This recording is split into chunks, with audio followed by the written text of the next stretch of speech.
கிளாஸ்ல ஜாயின்.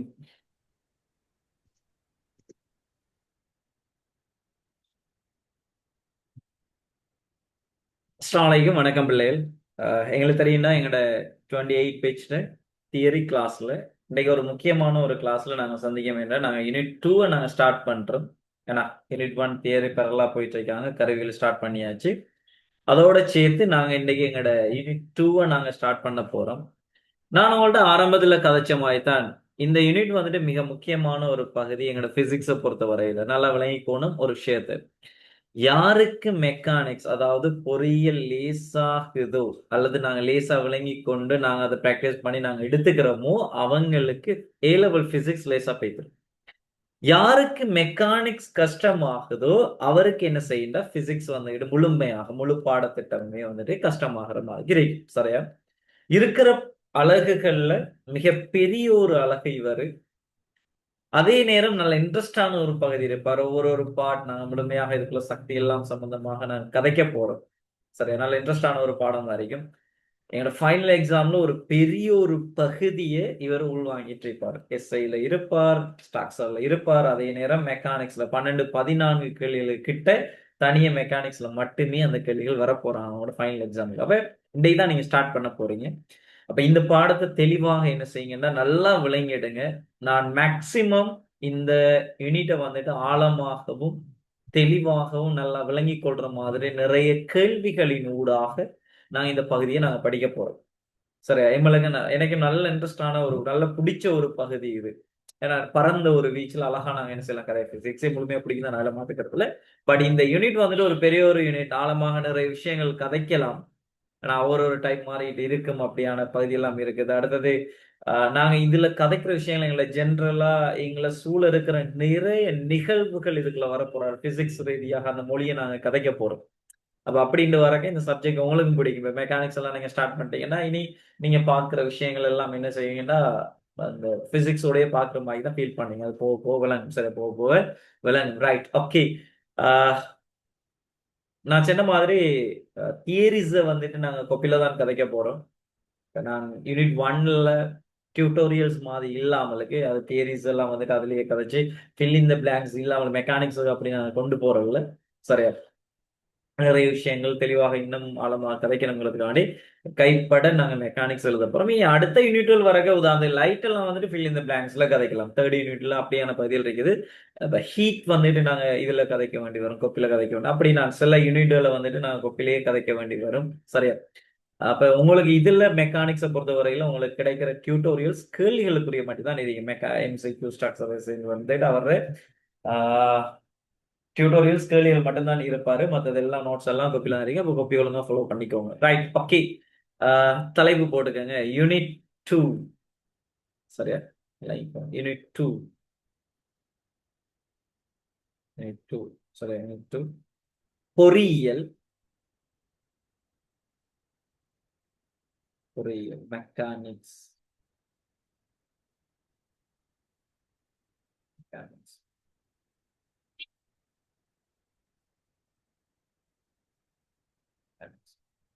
சரி.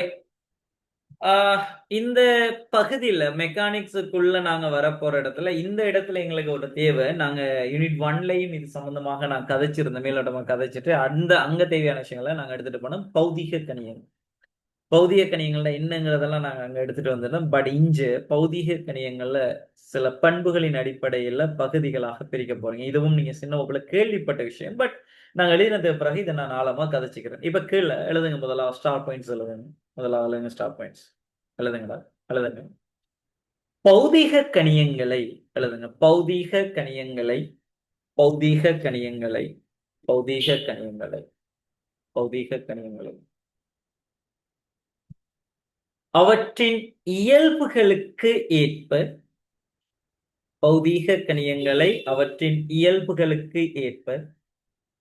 பௌதீக கணியங்களை அவற்றின் இயல்புகளுக்கு ஏற்ப இரண்டு வகையாக பிரிக்கலாம். அவற்றின் இயல்புகளுக்கு ஏற்ப இரண்டு வகையாக பிரிக்கலாம். இரண்டு வகையாக பிரிக்கலாம். இரண்டு வகையாக பிரிக்கலாம். ரைட். நம்பர் 1 நீங்க கேள்விப்பட்ட விஷயம் தான் எண்ணிக்கணியம் எழுதுங்க. எண்ணிக்கணியம். நம்பர் 2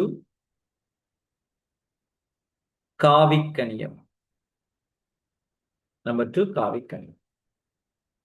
நம்பர் 1 எண்ணிக்கணியம், அதே போல காவிக்கணியம். சரியா? எண்ணிக்கணியம், காவி. சரி, இப்ப சின்ன குட்டி தலைப்பண்டு போடுங்க. எண்ணிக்கணியம். சின்ன தலை போடுங்க. எண்ணிக்கணியம்.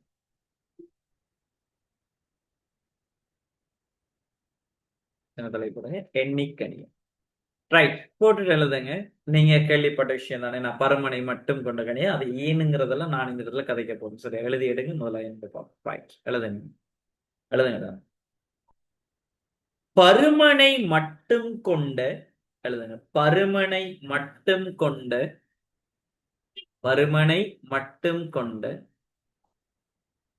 பருமனை மட்டும் கொண்ட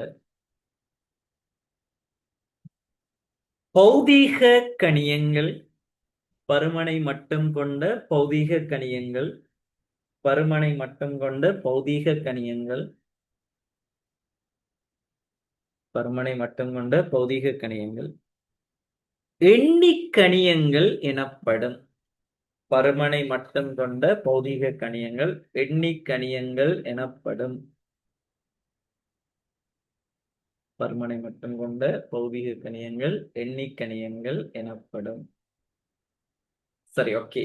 முதலாவது இந்த விஷயத்துக்கு வரும். அது என்ன எண்ணிக்கணியம்? பருமனை மட்டும் கொண்ட கணியம். சரி, ஓகே. அது உங்களோட வரைவிலக்கணம். உதாரணம் கேட்டா கதி, தூரம், அமுக்கம் அப்படியெல்லாம் நீங்க கதைச்சிருவீங்க. பட் ஏன் இப்படி ஒரு வரைவிலக்கணம் இங்க வருது? நான் உங்களுக்கு தெரியும், பிசிக்ஸ் நாங்க படிக்க ஏன் எதுக்குங்கிறதுல நீங்க கவனமா இருக்கும். அது ரிலேட்டடான கேள்வியில் தான் நாங்க கதைக்க போறோம். அப்ப எண்ணிக்கணியம்ண்டா நீங்க சொல்லியாச்சு பருமனை மட்டும் கொண்ட கணியம். அது ஏன் பருமனை மட்டும் கொண்ட கணியம்? எண்ணிக்கணியம் தான் அவங்க கதைக்காங்க. இப்படி ஒரு தேவை ஏன் அந்த இடத்துல வருது? எஸ். நான் இப்ப உதாரணத்துக்கு சும்மா சொல்றேன். ஏங்கிற ஒரு மாணவர் இருக்கார். அவரு இப்ப பிசிக்ஸ் எல்லாம் படிச்சிட்டு இருக்க, ஒரு சயின்ஸ் படிக்கிற, இப்ப உங்களோட 28 பேஜ்ல வந்திருக்கிற ஒரு மாணவர் வைங்க. அவர் இப்ப ஒரு கடைக்கு போய் என்ன செய்ய போறாருன்னா, சீனி வாங்க போறார். சரியா? அவர் அந்த கடையில போய் சீனி வாங்க போறாருன்னா, அந்த கடைக்காரர்கிட்ட, சரி, அந்த கடை வியாபாரம் செய்யறவர்கிட்ட போய் இவர் என்ன செய்யறாருன்னா கேட்காரு, 5 கிலோகிராம் சீனி 5 கிலோகிராம் சீனி வடக்கு திசையில தாங்கன்னு கேட்காருன்னு வைங்களேன். வாங்க போனவர் என்ன செய்யறாருன்னா, 5 கிலோகிராம் சீனி வடக்கு திசையில தாங்க. 5 கிலோகிராம் சீனியை வடக்கு திசையில தாங்கன்னு கேட்டா, கடைக்காரன் ஒரு மாதிரியா பாப்பான். என்னடா அவனுக்கு சோமிங்க. ஏனென்றா அந்த இடத்துல அவன் அந்த 5 கிலோகிராம் சீனி, சரியா? நல்லா அவனுக்கு 5 கிலோகிராம் சீனி தாங்கன்னு கேட்டிருந்தாலே அவனுக்கு தெரியும் இதைத்தான் அவர் கேட்காரு, எடுத்து கொடுத்துருவார். அதுல மாற்றுக்கிறது இல்லை. அந்த வடக்கு திசைங்கிறது அங்க தேவையில்லாத ஒரு சப்ஜெக்ட். அதுக்கும் கனெக்டட் இல்லை. அப்படி ஒன்று தேவையும் இல்லை. அதை கதைக்கிறது. அப்ப இதுல இருந்து என்ன சொல்ல வராங்கடா, எண்ணிக்கணியம்டா என்னடா, ஒரு பௌதீக கணியத்தை ஒரு ஆள்கிட்ட விளங்கப்படுத்துற சந்தர்ப்பத்துல, அல்லது அது ரிலேட்டடான நாங்க பேசுற சந்தர்ப்பத்துல, நீங்க பருமன் மட்டும் போதுமாக இருந்தால் அந்த கணியங்களை நாங்க சொல்றது எண்ணிக்கணியம் சொல்றது. தெளிவா விளங்கிக்கும். அப்ப அந்த இடத்துல திணிவு, சரியா? அந்த 5 கிலோகிராம் சென்னால் மட்டுமே போதுமா இருக்கும் அவர்கிட்ட. அந்த 5 கிலோகிராம் சென்னாலே அவர் என்ன செஞ்சிருப்பாருன்னா, அந்த சீனியை எங்களுக்கு தந்திருப்பார். அப்ப நான் அவர்கிட்ட நான் எக்ஸ்பிளைன் பண்ணாக்க, அவரோட கதை கேட்க அந்த இடத்துல நான் என்ன செய்யறேன், அந்த 5 கிலோகிராம் சீனினுடைய அவர் நாங்க வாங்கிட்டு வந்துடலாம். அப்ப அந்த பௌதீக கணியத்துக்கு, அந்த இடத்துல இருக்கிற அந்த பௌதீக கணியத்துக்கு, சரியா, பருமன் மட்டுமே போதும். அதை நான் இன்னொரு ஆள்கிட்ட எக்ஸ்பிளைன் பண்றது. அப்படியான கணியங்களை நாங்க சொல்றது எண்ணிக்கணியம் சொல்லுவோம். நீங்க தெளிவா விளங்கிக்கோங்கடா. அப்ப எண்ணிக்கணியம்டா பருமனை மட்டும் கொண்ட கணியம். எண்ணிக்கணியம் ஏன் அந்த இடத்துல வரைவிலக்கணம் வந்திருக்குதுன்னு விளங்கிட்டடா எல்லாரும்? கன்ஃபார்ம் பண்ணுங்கடா. ஏன் அந்த இடத்துல எண்ணிக்கணியம் பருமனை மட்டும் கொண்ட கணியம்னு வந்திருக்கிறது எல்லாருக்கும் விளங்கிட்டா? ஏன் அப்படி ஒரு வரைவிலக்கணம் நாங்க அந்த இடத்துல கொடுக்கணுங்கிறது. Yes, right, okay, good. தெளிவாக விளங்கிக்கணுமா? சரி. அப்படிப்பட்ட கணியங்களுக்கு நாங்க கொஞ்சம் உதாரணங்களை கதப்போம். சின்ன விஷயம் தான். சரி, எழுதிக்கோங்க. உதாரணம் எழுதிக்கங்கடா. சரி, அவரை கீழே உதாரணம் எழுதிக்கோங்க. எக்ஸாம்பிள் எழுதிக்கோங்க. எழுதிக்கோங்க. எழுதுங்க. ஒன்று கீழே ஒன்று எழுதினா நல்ல உங்களோட பொறுத்து நீங்க இது பண்ணுங்க. தூரம் எழுதுங்க. தூரம். தூரம். தூரம். அதே போல கதி, தூரம், அதே போல கதி இன்னும் இருக்குது. நாங்க கொஞ்சம் இதனை கழிச்சிட்டு மத்த கணியங்கள் வரக்க நம்ம அந்த இடத்துல அதெல்லாம் ஆழமா கதைக்கலாம். கதி எழுதுங்க, தூரம், கதி. அதே போல திணிவு, திணிவு, திணிவு. வேலை, திணிவு, வேலை, திணிவு, வேலை. அடுத்தது சக்தி, சக்தி, சக்தி, சக்தி. அதே போல அமுக்கம், அமுக்கம், அமுக்கம், சக்தி. அதே போல அமுக்கம்.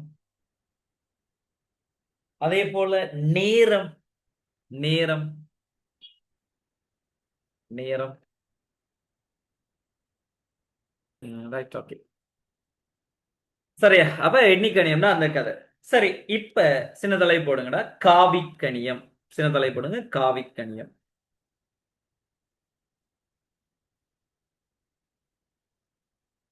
காவிக்கணியம்.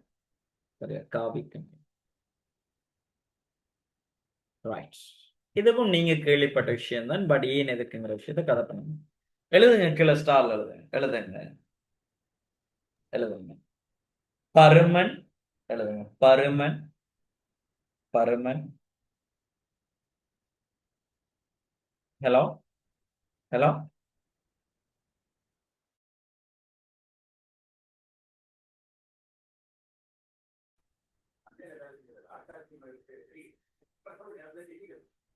Samsung is from India. Hmm?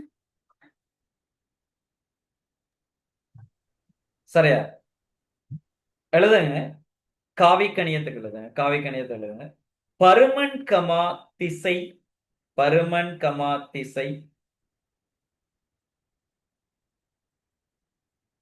பருமன் கமா திசை, கமா எழுதுங்கடா, கமா போக்கு. இதை போட்டு குழம்புறல. போக்குன்னா ஒண்ணும் இல்லடா. ஏ டு பி அப்படி எல்லாம் சொல்லுவாங்களே. ஏல இருந்து பிக்கு, பில இருந்து சி, அந்த இதை கழிக்கிறது. சரியா? போக்கு. ஆகியவற்றை கொண்ட, ஆகியவற்றை கொண்ட, போக்கு ஆகியவற்றை கொண்ட பௌதீக கணியங்கள்,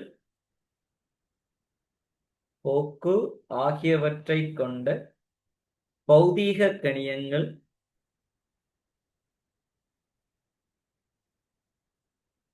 காவிக்கணியங்கள் எனப்படும்.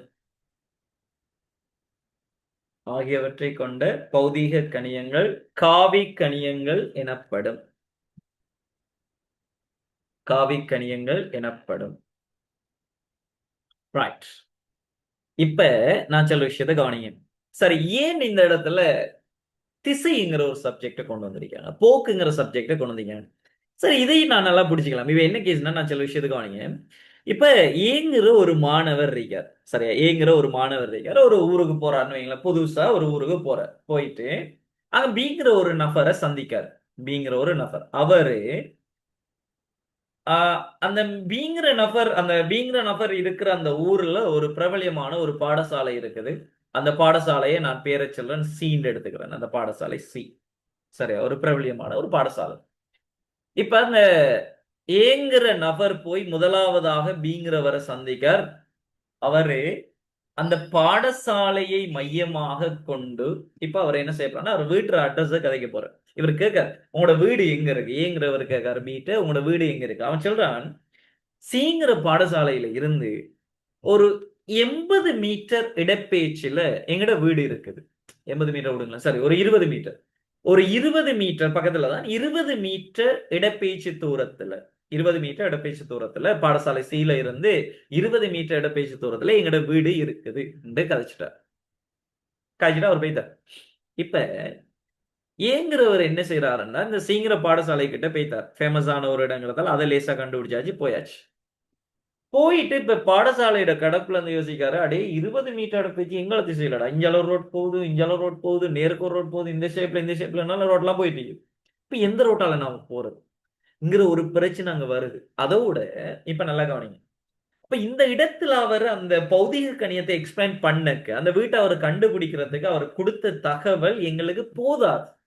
அவர் பருமனை சொல்லிட்டார், 20 மீட்டர் இடப்பெயர்ச்சின்னு சொல்லிட்டார். அதே நேரம் அந்த இடத்துல அதை விளங்கி கொள்றதுக்கு, நான் அந்த இயங்குறவர் நான் அதை விளங்கி கொள்றதுக்கு எனக்கு என்ன தேவைண்டா, அந்த பருமனோட சேர்த்து எனக்கு திசையும் தேவை. அவர் சொல்லி இருந்தால், அதாவது பாடசாலையில இருந்து வடக்கு திசையில 20 மீட்டர் இடப்பெயர்ச்சியில எங்களோட வீடு இருக்க சொல்லிதான் நான் போயிருப்பேன். மேற்கு திசையிலன்னா நான் போயிருப்பேன். வடகிழக்கு திசை ஓ சம்திங், கிழக்கு மேற்கு வடக்குன்ற அவர் திசையையும் அந்த இடத்துல குறிப்பிட்டிருந்தால் அந்த இடத்துல நான் என்ன செய்வேன், சரியாக போயிருப்பேன். அப்ப இதுக்காக வேண்டித்தான் இந்த இடத்துல காவி கணியம் இப்படி கதைக்கும். அதாவது ஒரு பௌதீக கணியத்தை நான் எக்ஸ்பிளைன் பண்ண கடா, பருமனோட சேர்த்து எனக்கு திசையும் தேவைப்படுமாக இருந்தால், பருமனோட சேர்த்து திசையும் தேவைப்படுமாக இருந்தால் அந்த கணியங்களை நான் சொல்றது காவி கணியம் சொல்லுவோம். ரைட். இப்ப விளங்கிட்டு அவங்க எல்லாருக்கும் பருமனும் திசையும் போக்கும் ஏன் காவி கணியங்களுக்கு வரைவிலக்கணமா கொடுத்திருக்காங்க.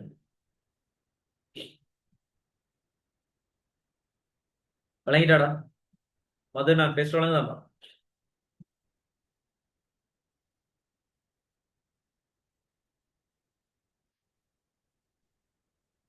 Right, okay, good. இப்ப கீழே உதாரணம் எழுதுங்க. கீழே உதாரணம் எழுதுங்க. கீழே உதாரணம் எழுதுங்க. எழுதுங்க. எழுதுங்கடா. இடப்பெயர்ச்சி, அவருக்கு உதாரணம் எழுதுங்க. இடப்பெயர்ச்சி, இடப்பெயர்ச்சி. அதே போல வேகம் நிறைய இருக்குது, கொஞ்சத்தை நாங்க கழிச்சிடும். இடப்பெயர்ச்சி, அதே போல வேகம், அதே போல நிறை, நிறை, நிறை, அதே போல ஆர்முடுகள், அதே போல நாங்க கதைங்க ஆர்முடுகள், அதே போல விசை, ஆர்முடுகள், அதே போல விசை, அதே போல விசை. இவங்க எல்லாரும் காவிக்கணியங்களுக்கு உதாரணங்களாக நாங்க கதைக்கலாம். சரியா? அவ்வளவு அதுல விஷயம் இருக்கலாம். ரைட், சரி, நல்லா கவனிங்கடா. மெக்கானிக்ஸ்ங்கிற ஒரு பகுதியை நாங்க ஸ்டார்ட் பண்ணிட்டோம். பௌதிகவியலை நாங்க ஸ்டார்ட் பண்ணிட்டோம். பொறியியலுங்கிற சப்ஜெக்டை நாங்க ஸ்டார்ட் பண்ணிட்டோம். சரி, யூனிட் 2ல இதெல்லாம் முதலாவது நாங்க படிக்க வேண்டிய சாப்டர். அதை நான் கொஞ்சம் அதை பேசிட்டு ஏன் நாங்க இதை காய்ச்சிட்டு இருக்கங்கிற விஷயத்தை நாங்க வருவோம். சரியா? முதலாவது நீங்க உண்மையாகவே இதுல படிக்கணும். யூனிட் 2.1ல நாங்க கதைக்க வேண்டிய விஷயம், 2.1ல நாங்க கதைக்க வேண்டிய விஷயம் இயக்கத்தியல். இயக்கத்தியல்ங்கிற கதை. அதாவது என்னன்னா, இயக்கவியல் அல்ல, இயக்கத்தியல்ங்கிற ஒரு கதை. இயக்கத்தியல்னா ஒரு உடல்ல எங்களுக்கு தெரியும், ஒரு உடல் இப்ப ஓய்வுல இருந்து அவர் இயங்க ஸ்டார்ட் பண்றேன்டா, ஒரு உடலை நீங்க எடுத்து இப்ப ஒரு காரம் எடுத்துக்கோமே. சரி, ஒரு காரம் எடுங்க. சரியா? எம் திணிவுடைய ஒரு கார் ஓய்வுல இருக்குது, ஓய்வுல இருக்காது. இப்ப நாம இந்த காரை இயங்க வைக்கணும்னா என்ன செய்யணும்? என்ஜின் பவர்ஸை யூஸ் பண்ணி ஒரு விசை ஒன்றை நீங்க ஒரு குறித்த திசையில கொடுத்தீங்கடா தான். இப்ப இந்த திசையில நான் எஃப்ங்கிற ஒரு ஃபோர்ஸ் இதுல கொடுத்தாதான் இவர் என்ன செய்வார்னா ஆர்முடுக ஸ்டார்ட் பண்ணுவார். இது நீங்க சின்ன வகுப்புல படிச்ச நியூட்டன் 2ஆம் விதி இன்னொன்று படிச்சு வச்சிருக்கீங்க.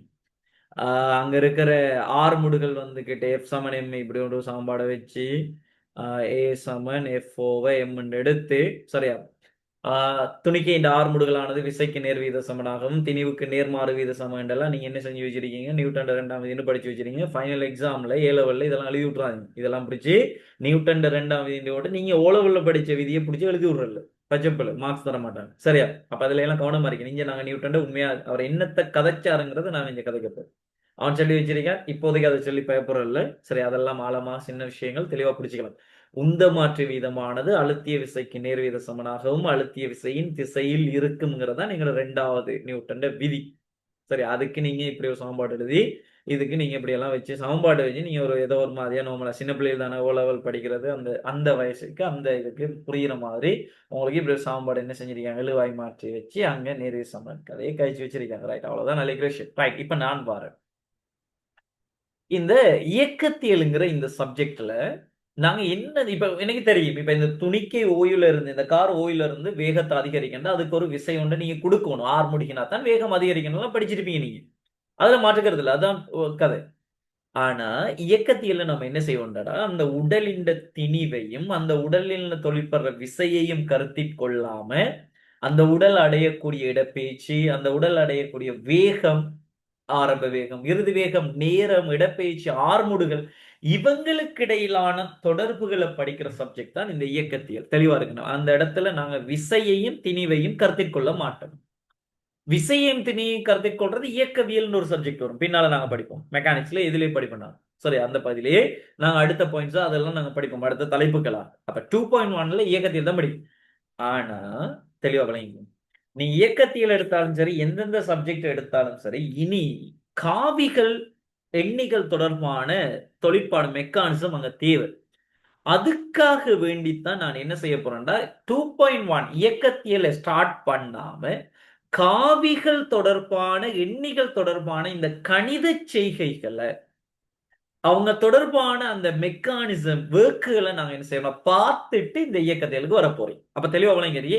அப்ப நீங்க படிப்பீங்க என்றா எல்லா இடம் இயக்கத்தியல் தலைவு போட்டு படிப்பீங்க. இவர் என்ன டக்கு இந்த இதுக்கு வந்திருக்காரு, காவிகள் தொடர்பாக கழிச்சிட்டு இருக்காரு, அல்லது அடுத்தடுத்த மெக்கானிக்குள்ள வேறொரு இடத்துல போயிட்டு கதைக்கிற மாதிரி இருக்குதேன்றெல்லாம் ஃபீல் ஆகும். ரைட், நீங்க தெளிவா இருக்கணும். இந்த விஷயங்கள் கிளியர் ஆயினா தான் நீங்க இயக்கத்தியல்ல வர போற அந்த மெக்கானிசம் எல்லாம் லேசா பிடிக்கலாம். கொஞ்சம் பொறுமையா இருங்க. ஒரு 2-3 கிளாஸஸ் வந்துகிட்டு நாங்க இது சம்பந்தமான விஷயம் நல்ல இன்ட்ரெஸ்டான பகுதி எல்லாம் இருக்குது. அதெல்லாம் படிச்சது பிறகு இயக்கத்தியல ஸ்டார்ட் பண்ணி பார்ப்போம். அதுக்கு பிறகு பாருங்க அந்த பாடம் எவ்வளவு ஸ்பீடா அங்கே ஓடலாம் விளங்கி நாங்க படிக்கிற மாதிரி இருக்கு. இயக்கத்தியல ஸ்டார்ட் பண்ணினீங்கடா, ஆரம்பத்திலேயே இவரை மெக்கானிக்ஸ்ல இவரை தலைப்பு போட்டு ஸ்டார்ட் பண்ணிட்டீங்கடா, சில பாயிண்ட் இடங்கள்ல நம்ம என்ன செய்யணும்னா இப்படி வந்தா இப்படி பயன்படுத்துங்க, பிறகு நாங்க படிப்போம் என்று படிக்க வேண்டி வரும். அந்த பிசிக்ஸ் நம்மளுக்கு சரி வராது. நீங்க நான் ஆரம்பத்துல என்னோட பிசிக்ஸ் வகுப்பு நான் ஸ்டார்ட் பண்ணக்கே நான் உங்கள்ட்ட ஒரு கதையும் சொன்னேன். பிசிக்ஸ பொறுத்த வரையில நீ ஒரு கமா இங்க போடுறி என்றாலும் ஏன் எதுக்குன்னு உனக்கு தெரியும். அப்படி விளங்கி படிச்சா மட்டும்தான் பிசிக்ஸ நாங்க எடுத்துக்கலாம். இல்லைன்னா அது அப்படியே தான் இருக்கு. அது அப்படியே தான் இருக்கு. அந்த விஷயத்துல எல்லாம் கவனமா இருக்கு. நம்ம ஏன் நாங்க எதுக்கு படிக்கிறோம். ரைட். இப்ப எண்ணிண்டா என்ன, காவிண்டா என்னன்னு கதைச்சாச்சு. இப்ப நான் சொன்ன மாதிரி இந்த எண்ணி சம்பந்தமான ஆப்ரேட் கணித செய்கைகளை நாங்க எப்படி செய்யறது, காவி தொடர்பான கணித செய்கைகளை நாங்க எப்படி செய்யறதுங்கிறத நாங்க இதுல கதைக்க போறோம். இதுக்கு எல்லாத்துக்கும் முதலாவது சரியா ஒரு டேர்ம் வேர்ட்ஸ் ஒன்று அறிமுகப்படுத்த போறோம். இது மிக முக்கியமான ஒன்று எங்கட பிசிக்ஸை பொறுத்த வரையில. ரைட், விளையுள்ங்கிற கதை. நான் இதை மேலோட்டமா சின்ன விஷயமா கதைச்சுக்கிறேன். இந்த விளையுள்ங்கிறது எல்லா இடங்கள்லயும் வருவாங்க. இப்போ உதாரணத்துக்கு வேகங்கள் வரக்க விளையுள் வேகம், இடப்பெயர்ச்சி வரக்க விளையுள் இடப்பெயர்ச்சி.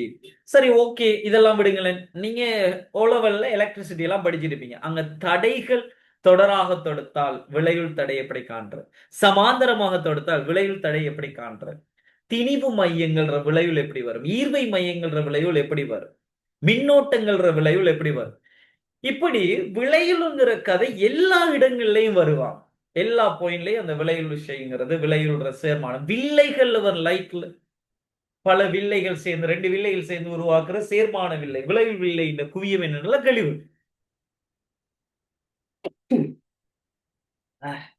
அல்ஹம்துலில்லாஹ். ரைட், இங்க கவனிங்க. நான் சில விஷயத்தை கவனிங்க. அப்ப இந்த விளையுளுங்கிற வேர்டை முதலாவது நாங்க விளங்கிக்கோணும். விளையுள்டா என்னன்னு நான் சில விஷயத்தை விசைகள்ல வரும் விளையுள் விசை. சரி, எப்படியெல்லாம் ஒரு பாயிண்ட்ல வரும். நீங்க விளையுளுண்டா இப்படிங்கிற விஷயத்தை விளங்கிடுங்க. அதாவது என்னண்டா, பல பேர் சேர்ந்து செய்யற ஒரு வேலைய நல்லா விளங்கிக்கோங்க. பல பேர் சேர்ந்து செய்யற ஒரு வேலைய தனி ஒரு ஆள் செஞ்சு முடிச்சா, தனி ஒரு ஆளால செய்ய இயலுமெண்டா, அந்த பல பேருக்கு பதிலாக அவரை நாங்க பயன்படுத்தலாம். இந்த பல பேருக்கு பதிலாக அவரை நாங்க பயன்படுத்துறோம்டா, இவங்க அவ்வளவு பேருக்குமான விளையுளாக அவர் வருவார். அவ்வளவுதான் கதை. இப்ப தடைகளை தொடராக தொடுத்தா விளைவுள் தடை தெரியும். R=R1+R2R3 எல்லா தடைகளையும் கூட்டி விடுங்க. இப்ப அவ்வளவு பேரையும் கலட்டி தூக்கி வச்சுட்டு அந்த கூட்டி வார பருமனுடைய ஒரு தடையை நீ அந்த இடத்துல பொருத்தி விட்டியண்டா, இவங்க அவ்வளவு பேரும் இருந்து என்ன வேலையை செஞ்சாங்களோ அதே வேலையை அவர் செய்வார். அதனூடாக அதே மின்னோட்டத்தானே போவார். இவங்க அவ்வளவு பேர் சேர்ந்து அந்த பெட்டில இருந்து என்ன மின்னோட்டம் எடுத்தாங்களோ அதை ஒரு தனித்தடை வந்து எடுக்குமாக இருந்தால் அவங்க அவ்வளவு பேருக்குமான ஒரு ஆளாக இவரை கதைக்கலாம். இவரை விளைவு சொல்லும். இவ்வளவுதான் கதை.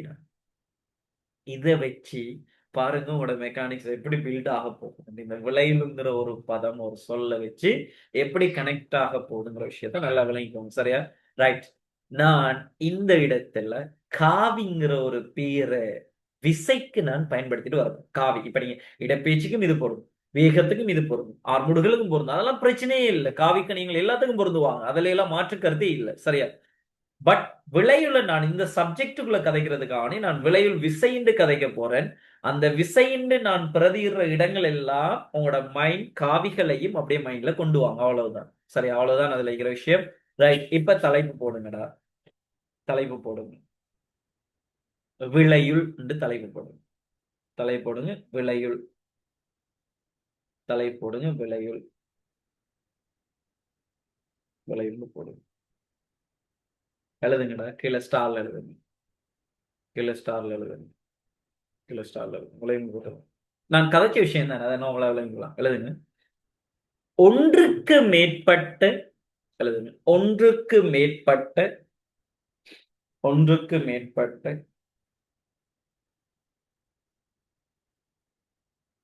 பௌதீக கணியங்களில் எழுதுங்க. ஒன்றுக்கு மேற்பட்ட பௌதீக கணியங்களில் ஒன்றுக்கு மேற்பட்ட பௌதீக கணியங்களில்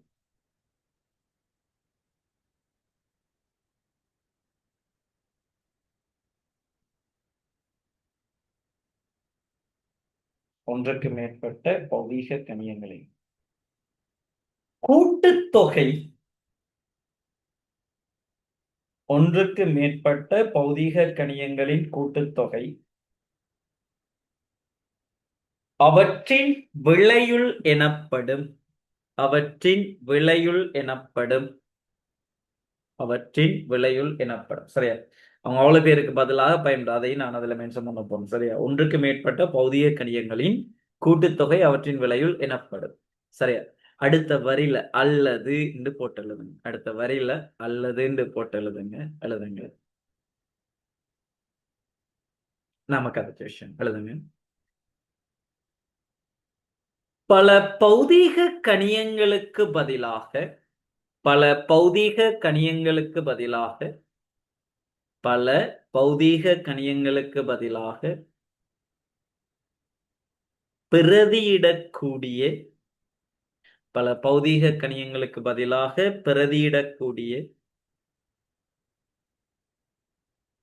பல பௌதீக கணியங்களுக்கு பதிலாக பிரதியிடக்கூடிய ஒரு தனி பௌதீக கணியம் ஒரு தனி பௌதீக கணியம் ஒரு தனி பௌதீக கணியம் அவற்றின் விளையுள் எனப்படும்.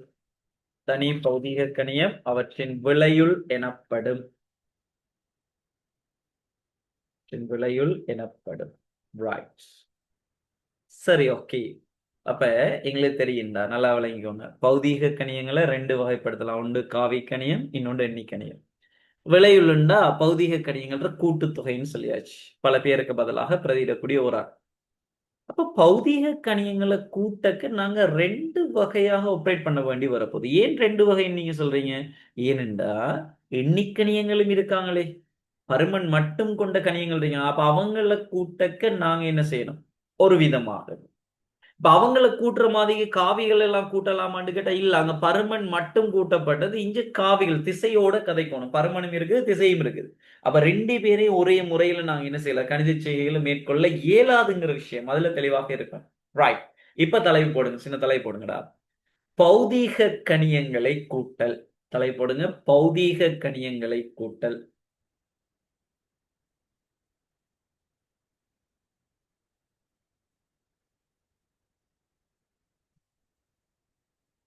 பௌதீக கணியங்களை கூட்டல். வாங்கம்மா, எழுப்பிட்டீங்களா?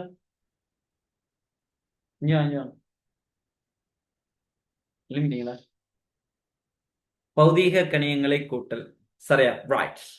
அதுல நம்பர் ஒன் அதுல நம்பர் ஒன் அதுல நம்பர் ஒன் அதுல நம்பர் ஒன் என்னடா?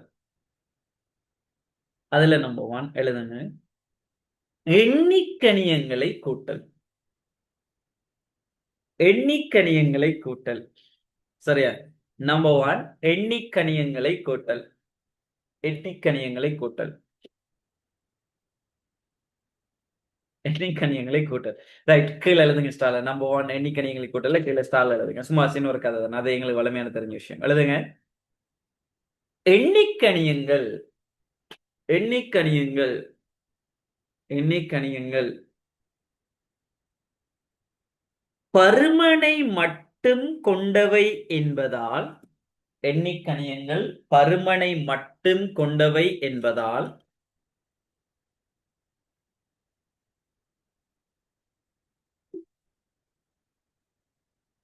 எண்ணிக்கணியங்கள் பருமனை மட்டும் கொண்டவை என்பதால் அவை அவை அவை அவை அட்சர கணித முறைப்படி அட்சர கணித முறைப்படினா சும்மா எக்ஸ் எக்ஸோட கூட்டலாம். எக்ஸ் பிளஸ் எக்ஸ் 2x சொல்லுது. அட்சர கணித முறைப்படி அட்சர கணித முறைப்படி அல்லது அல்லது அல்லது எண்கணித முறைப்படி அல்லது எண்கணித முறைப்படி 5 5 கூட்டினா 10 வரும். எண்கணித முறைப்படி கூட்டப்படும். இப்ப உதாரணத்துக்கு 5 கிலோகிராம் சீனியோட 3 கிலோகிராம் சீனியை நீங்க கூட்டினீங்கன்னா 8 கிலோகிராம். அதுல மாற்ற கருத்து சும்மா நம்மள கூட்டு போலாம். சரியா? இப்ப கதின்னு எடுங்களேன். இப்ப உதாரணத்துக்கு v1 மீட்டர் செகண்ட் -1 கதியோட v2 மீட்டர் செகண்ட் -2 சாரி -1 கதியை கூட்டினீங்கன்னா v1 பிளஸ் v2 வரும். இதான் அட்சர கணித முறைப்படி. v1 பிளஸ் v2 நீங்க அழகா கூட்டி எழுதலாம். மீட்டர் செகண்ட் -1 கூட்டலாம். கதியா கதி தெளிவாக இருக்கும். ரைட். இப்படி நாங்க அதை கூட்டலாம். இப்ப நம்பர் 2 இப்பதான் வர போறான் பெரிய ஒரு கதை.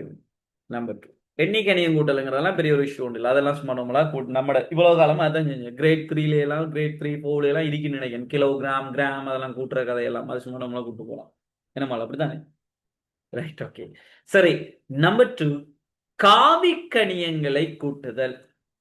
நம்பர் 2 காவிக்கணியங்களை கூட்டுதல்.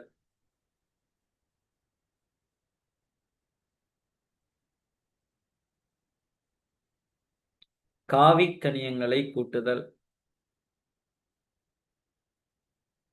காவிக்கணியங்களை கூட்டுதல். ரைட். கீழே ஸ்டார்ல எழுதுங்க. காவிக்கணியங்களை கூட்டுதல்ல கீழே ஸ்டார்ல எழுதுங்க. எழுதுங்க. கூட்டுதல்ல எழுதுங்க. காவிக்கணியங்கள் எழுதுங்க. காவிக்கணியங்கள்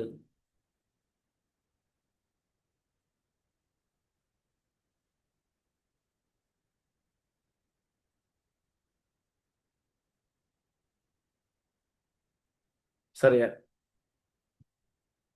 காவிக்கணியங்கள் காவிக்கணியங்கள் பருமனையும் எழுதுங்க. காவிக்கணியங்கள் பருமனையும் திசையையும் காவிக்கணியங்கள் பருமனையும் திசையையும்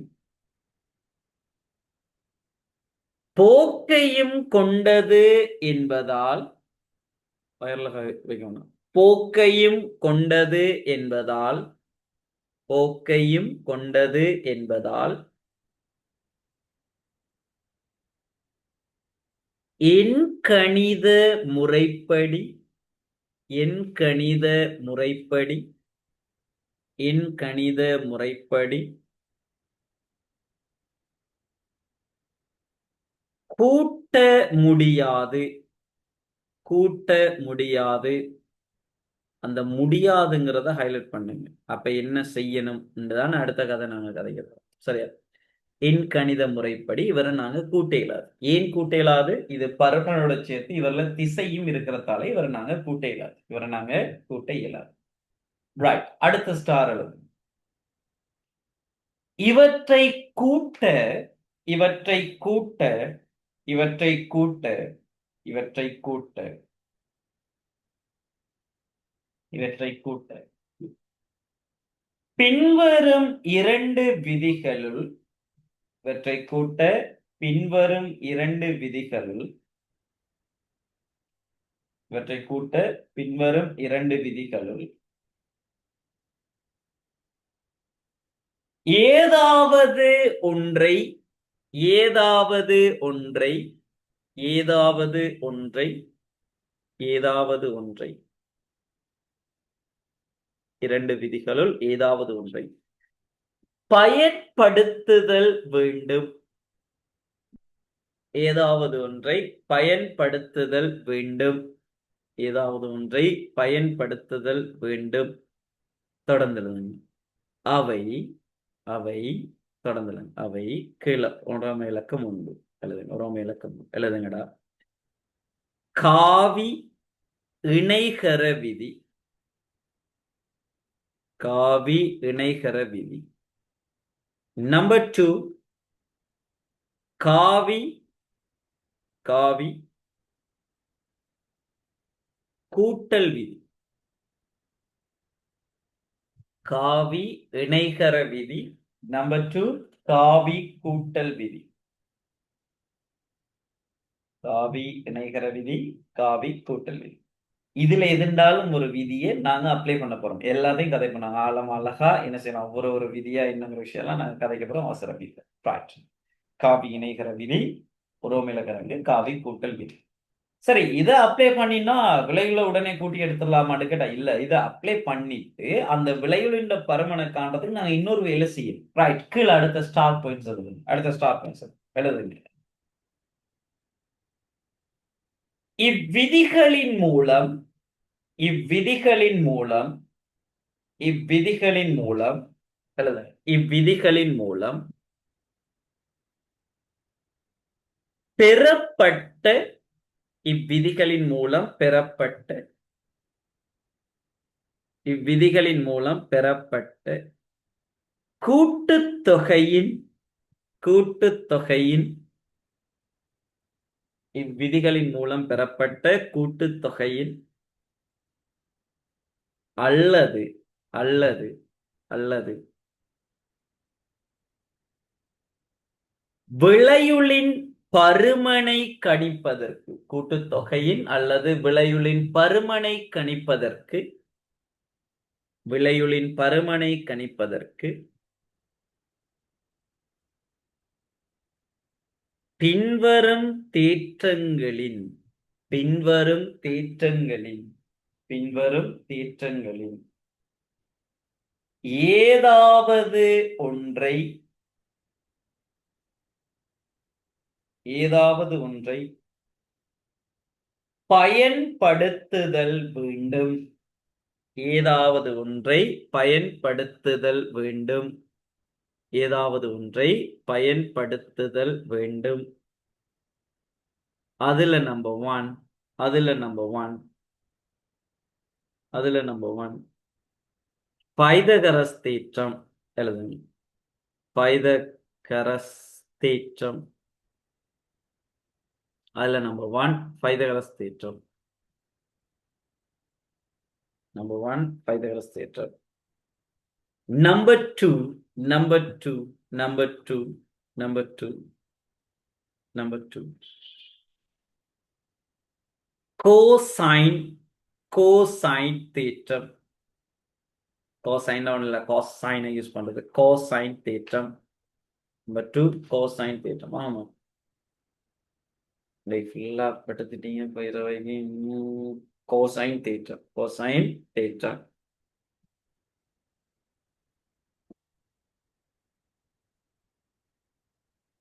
கரண்டா இவானா இதுல அதுல இருக்க வேணாமா இவா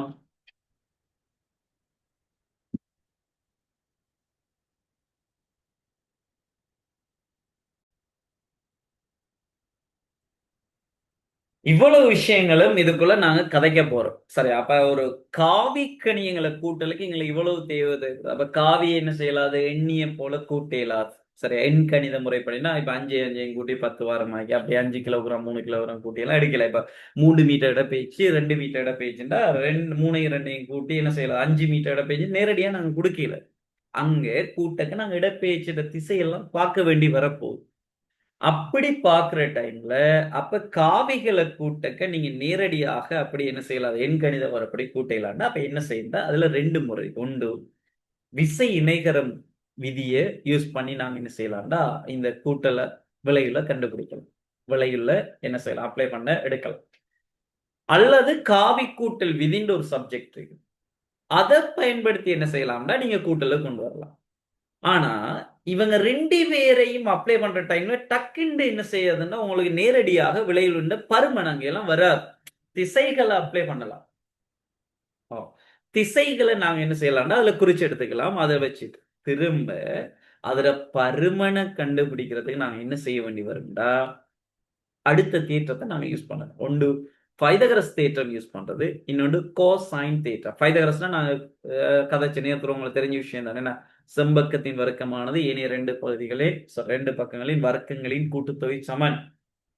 இத பைதகரஸ் தேற்றமா நீங்க வச்சிருக்கீங்க. ஆனா உண்மையா பைதகரஸ் தேற்றம் அது அல்ல. பைதகரஸ் தேற்றம் அவர் அப்படி சொல்லல. அதெல்லாம் ஒரு தலைப்பு வரைக்கும் நான் அத அந்த இடத்துல நான் கதைச்சுக்கிறேன். இப்போதைக்கு அது தேவையில்ல. சரியா? அதே போல கோசைன் தேற்றத்தை யூஸ் பண்றது. காசைனை யூஸ் பண்ணி நாங்க ஒரு சமன்பாடு கொண்டு வருவோம். விளைவுளின் சமன்பாடுக்கு விளைவுற பருமனை காண்றதுக்கு ஒரு சமன்பாடு இருக்கு. ஒரு புள்ளியில 2 விசைகள் இருக்கு. பயப்படுறதில்ல. இதெல்லாம் மிக இலகுவான ஒரு பகுதியா போய்த்தரும். சரியா? கோசைன் தேற்றத்தை பயன்படுத்தி நாங்க ஒரு சமன்பாடு ஒண்ணு எடுப்போம்.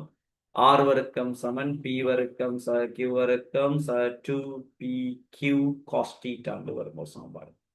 இதான் விளைவு விசைன்னு இருக்கிறா. அப்ப வர்க்கத்தாங்கால கொண்டு போனீங்கன்னா வர்க்க மூலம் வரும். வர்க்க மூலத்துக்கு எடுத்து வர்க்க மூலத்துல எடுத்தீங்கன்னா என்ன செய்யலாம்? ஆற கண்டுபிடிக்கலாம். அல்லது ஆறு வர்க்கம் சமன் இப்படி வச்சுக்கோங்களேன். ஆறு வர்க்கம் சமன். இதெல்லாம் கோசைன் தேற்றத்துல வர P Qங்கிறதெல்லாம் அந்த 2 காவிகள் விசைகளா இருந்தா விசைகள் Pங்கிற விசை Qங்கிற விசை ஒரு புள்ளியில தொழிற்படக்க ஒரு குறித்த நோடுதல் கொள்வது இப்படி வந்து சேருவார். இது இப்படியான தேற்றங்கள விதிகளை அப்ளை பண்ணி தான் நம்ம என்ன செய்ய போறோம்டா, எங்கட விசைகளின் விளையுள்ள அல்லது காவிகளின் விளைவுல நாங்க காணப்போறோம். விளைவுல நாங்க காணப்போறோம். சரி, ஓகே. இப்ப நீங்க தலைப்பு போடுங்க. இப்ப நீங்க தலைப்பு போடுங்க. இப்ப நீங்க தலைப்பு போடுங்க. இப்ப தலைப்பு போடுங்க.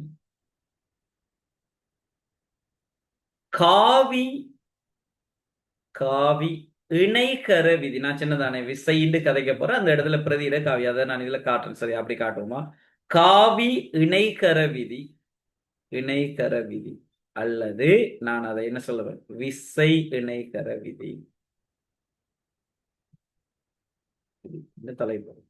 காவி இணைகர விதி அல்லது விசை இணைகர விதி. காவி இணைகர விதி அல்லது விசை இணைகர விதி. ரைட். சரி, ஓகே. இத போட்டு வைங்க.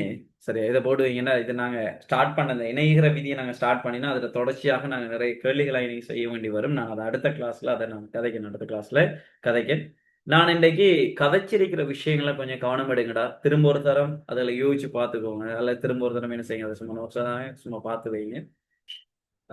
இனி அந்த மெக்கானிக்ஸ் கிளாஸ் எல்லாம் சும்மா எல்லாருக்கும் ஒரு இன்ட்ரெஸ்டான ஒரு கிளாஸா இருப்பாங்க. அந்த கேள்விகள்லாம் நல்ல கேள்வியெல்லாம் வரப்போகுது. இப்ப இருந்தே நாங்க ஸ்டார்ட் பண்ண போறோம். பெரிய கேள்விகளுக்குள்ள இப்பயே நீங்க வந்துருவீங்க. பெரும்பாலும் இன்னொரு 2 கிளாஸோட இந்த பகுதியில பெரிய பாட்டெல்லாம் நாங்க கடந்துருவோம்.